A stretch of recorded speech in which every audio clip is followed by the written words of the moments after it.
कोई भी इंसान को कोई दूसरा उतना धोखा नहीं देता जितना वो खुद को देता है। ऐसा हम क्यों कह रहे हैं, ये जानने के लिए आप हमारे वीडियो को एंड तक जरूर देखें। नमस्कार दोस्तों, आप देख रहे हैं शताक्षी मंत्र।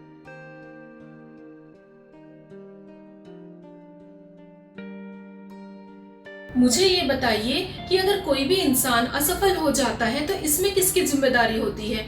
इस चीज के लिए जिम्मेदार कौन होता है? कोई दूसरा व्यक्ति या वो खुद?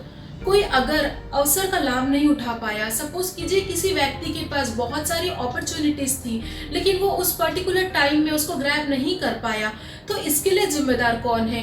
क्या कोई दूसरा व्यक्ति या वो खुद? यदि कोई बंदा बहुत योग्य है और उसके बाद भी वो सामान्य सी जिंदगी जी रहा है, तो इसके लिए रिस्पॉन्सिबल कौन है? कोई अगर आधे मन से काम कर रहा है और उसका काम ले दे के फिनिश तो हो जा रहा है बट अच्छे से फिनिश नहीं हो रहा है और अंत में उसको सिर्फ निराशा मिल रही है, तो इसके लिए जिम्मेदार कौन है? कोई अगर बस हाथ पे हाथ रखकर बैठा है, अपनी किस्मत के भरोसे बैठा है, तो इसके लिए जिम्मेदार कौन है? कोई दूसरा व्यक्ति या वो खुद? कई सारे व्यक्ति कुछ असफलताओं के बाद अपने जीवन में हार मान लेते हैं, वो हीन भावना से ग्रसित हो जाते हैं, उनके मन में निराशा घर कर लेती है। वो ये सोचते हैं कि अब मैं ये काम कभी कर ही नहीं पाऊंगा। वो ये नहीं समझते कि जीत और हार तो जीवन में लगा ही हुआ है। आज हार रहे हैं वो किसी कारण से, लेकिन कल तो उनकी जीत निश्चित है। कुछ असफलताओं के बाद लोग एकदम से बैठ जाते हैं, अपने कंफर्ट जोन में चले जाते हैं। फाइनली वो ये सोच लेते हैं कि अब ये मुझसे होगा नहीं और थक हार कर बस बैठ जाते हैं। मैं आपको एक छोटी सी स्टोरी सुनाती हूँ। हुआ यूं कि एक सेमिनार चल रहा था, उसमें जो स्पीकर थे उन्होंने एक नोट दिखाया 2000 रुपए का और अपने ऑडियंस से पूछा कि ये नोट को कौन लेना चाहेगा। सारे ऑडियंस ने हाथ उठाए कि सबको वो नोट चाहिए था। अब उसने क्या किया, उस नोट को बहुत मोड़ दिया। अब फाइनली पूछा कि इस नोट को कौन लेना चाहता है। अभी भी सबके हाथ उठे थे।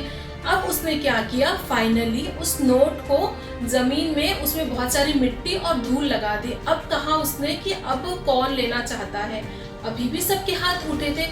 तो इस चीज से हम ये समझते हैं कि वो जो 2000 रुपए का नोट है उसका वैल्यू तो डिग्रेड नहीं हुआ, वो तो धूल लगने के बाद भी उसका वैल्यू 2000 रुपए ही था। ठीक इसी तरह आप भी कैसी भी परिस्थिति से गुजर रहे हो, आपका मूल्य कोई कम नहीं कर सकता। सबसे पहली बात यह है कि आप अपना पास्ट भूल जाइए। जो भी चीज आपके साथ बीत गया है जिससे कि आपको निराशा हाथ लगी है, अब वो सब चीज भूल जाइए। आप एक नए सिरे से अपने काम को स्टार्ट कीजिए। आपका मूल्य कोई नहीं गिरा सकता बशर्ते आप अपनी रिस्पेक्ट करते हो। अब आपको बस यही संकल्प लेना है कि जो कुछ भी मैं कर सकता हूँ वो अपनी पूरी ताकत और जुनून के साथ करूँगा। मुझे उम्मीद है कि अगर आप इस संकल्प के साथ अपने काम के प्रति आगे बढ़ते हैं तो लाइफ में आप जरूर सक्सेस होंगे। अगर आपको ये वीडियो पसंद आया तो इस वीडियो को लाइक कर दें और हमारे साथ कनेक्टेड रहने के लिए हमारे चैनल को सब्सक्राइब जरूर कर लें। Be happy and be motivated always with Shatakshi मंत्र। आपका दिन शुभ हो।